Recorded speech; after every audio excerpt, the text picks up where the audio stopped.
मैं हूँ रीना और स्वागत करती हूँ आप सबका कीप मुस्कुराना पे। ये कृषि कानून के पहले एक्ट को लेके जिसका नाम है कृषि उत्पादन व्यापार और वाणिज्य।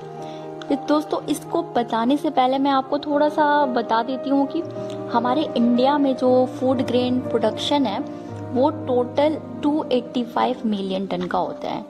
और अगर बात करें पूरे वर्ल्ड का तो पूरी दुनिया में इसका 250 मिलियन टन पैदा होता है। इसका मतलब ये है कि अगर मोटी मोटा देखें तो लगभग 10% पूरी दुनिया का 10% फूड ग्रेन का प्रोडक्शन तो हमारी इंडिया में ही होता है।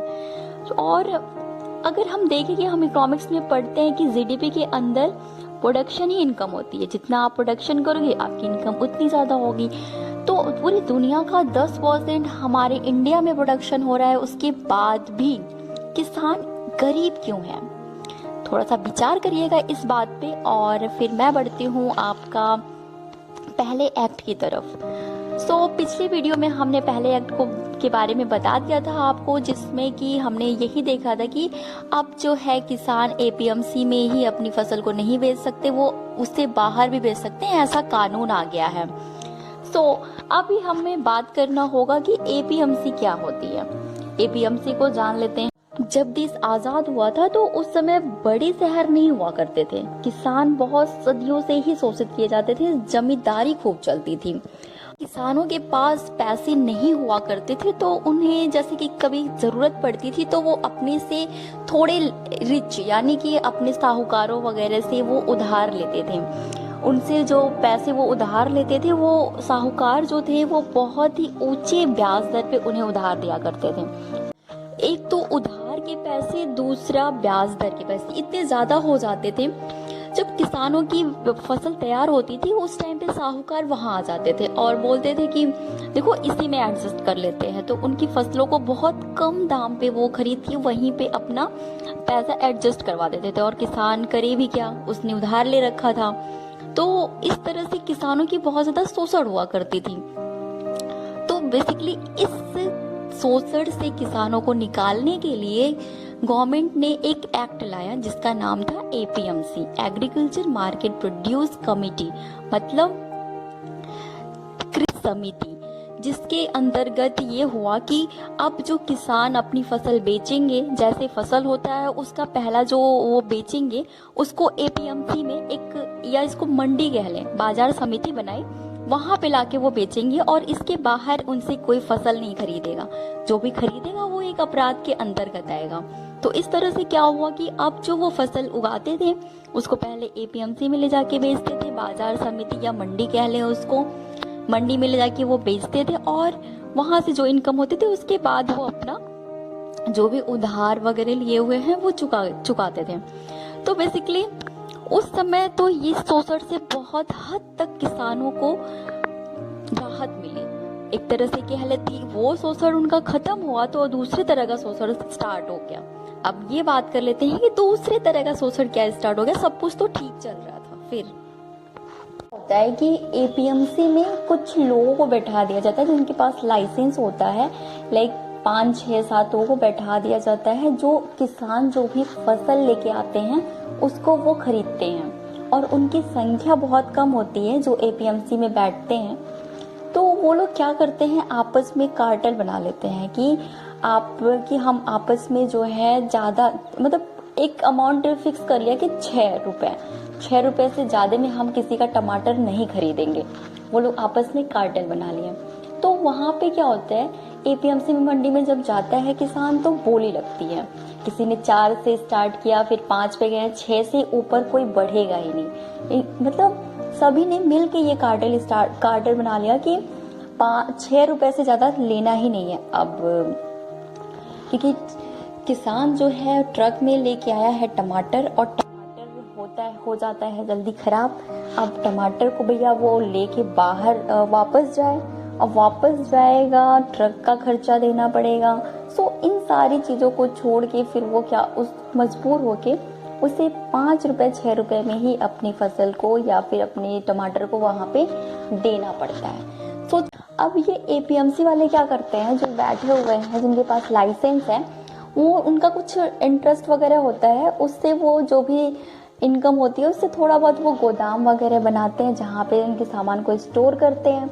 अब कोई भी फैक्ट्री वगैरह है, कोई फैक्ट्री आएगी, जिस फैक्ट्री को जो भी चाहिए होगा, गेहूं चावल जो भी चाहिए होगा वो आएगी और उन आड़तिये से, यानी कि जो एपीएमसी में बैठे हुए हैं उनसे खरीदेगी, उनसे संपर्क करेगी और वहां से लेके जाएगी।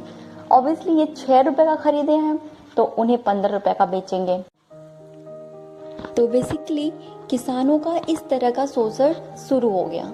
तो इस एक्ट में यही बोला गया है कि जो उस टाइम पे एक्ट बना था कि पहला जो भी फसल है वो किसान एपीएमसी में ले जाके बेचेंगे, अब जो है उस एक्ट को खत्म कर दिया गया है और ये बोला गया है कि किसान अब किसी को भी बेच सकते हैं। जैसे कि आड़तिये बेचते थे ना फैक्ट्री को, तो अब जो है किसान खुद फैक्ट्री से संपर्क करके वहां पे बेच सकते हैं, या फिर अलग किसी स्टेट में चाहे बेच सकते हैं, अपने देश से बाहर चाहे कंट्री से भी बाहर चाहे वो बेच सकते हैं।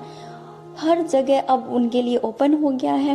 और हाँ, इस एक्ट में ऑनलाइन ट्रेडिंग की भी बात की गई है कि मतलब जैसे हम अमेजोन, फ्लिपकार्ट इन सबसे ड्रेस हो गया, बुक हो गया, एक्सेट्रा कुछ भी खरीदते हैं, वैसे ही अब किसान भी अपनी फसल को इस तरह से ऑनलाइन ट्रेडिंग कर सकते हैं। उसके प्राइस को देख लेके, क्वालिटी को लेके, सारे डिटेल्स डाल के वो ऑनलाइन ट्रेडिंग भी कर सकते हैं।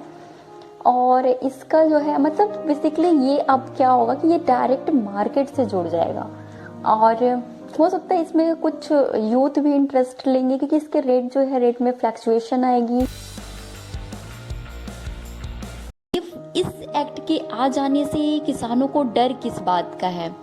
किसानों को डर है कि इनकी एपीएमसी मंडी चली जाएगी, मंडी खत्म सी हो जाएगी।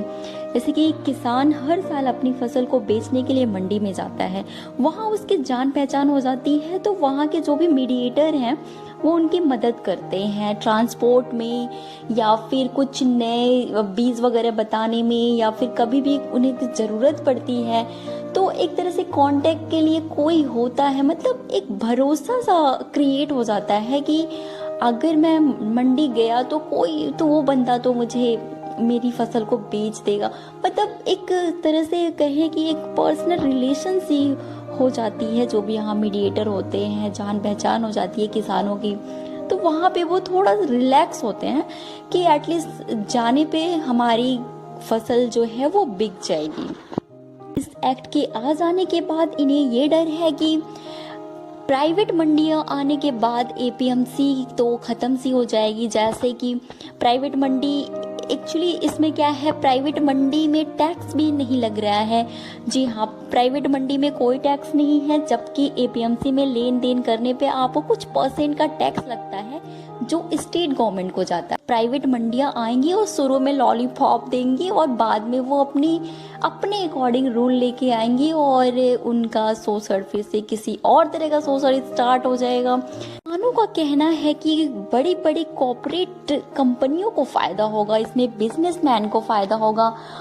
इस बिल के आ जाने से किसान अपनी फसल को कहीं भी बेच सकता है। बेसिकली यही तो प्रॉब्लम है। बाहर जाएगा, किसी और जगह पे जाएगा बेचने के लिए, उस जगह के लिए वो अननोन होगा। और क्या वहाँ मीडिएटर नहीं होंगे क्या? तो बेसिकली वहाँ भी मीडिएटर होंगे और वहाँ पे तो ये अनजान होंगे, वहाँ पे फिर इन्हें प्रॉब्लम्स होगी, ट्रांसपोर्ट की दिक्कत होगी। बिल को लेके किसान जो विरोध कर रहे हैं, उनकी एक्चुअली मांग क्या है? तो पहली उनकी मांग है कि एपीएमसी बनी रहे, मतलब उनकी जो मंडियां हैं एपीएमसी जो है वो बनी रहे। और दूसरी है कि प्राइवेट मंडियों में भी टैक्स लगे जैसे कि एपीएमसी में लगती है। मतलब दोनों को एक तरह से बराबर कर दिया जाए ताकि ये प्राइवेट कंपनियां अपनी अलग से कोई रूल रेगुलेशन लाके इन पे और भी ज़्यादा कुछ शोषण ना स्टार्ट कर दें। और तीसरी है इनकी समस्या कि स्टोरेज कैपेसिटी की थोड़ी इन्हें सुविधा दी जाए, जो कि एक बहुत ही ब्रॉड स्तर पे प्रॉब्लम है इंडिया में। हमारे इंडिया में इतनी ज़मीनें हैं लेकिन यहाँ पे स्टोरेज यानी कि गोदाम की व्यवस्था नहीं है किसानों के पास एटलीस्ट। आई होप आपको इस बिल के बारे में सारी चीज़ें क्लियर हो गई होंगी। सो अगर आपने बेल आइकन को प्रेस नहीं किया या सब्सक्राइब नहीं किया है तो जल्दी से कर लीजिए, क्योंकि आगे जो भी वीडियोस आने वाले हैं उसमें हम 2 एक्ट को, जो बचे हुए एक्ट हैं उनको हम और भी डिटेल्स में पढ़ने वाले हैं। लाइक करिए वीडियो को, कमेंट करिए और ज़्यादा से ज़्यादा इस वीडियो को शेयर करिए। Thank you.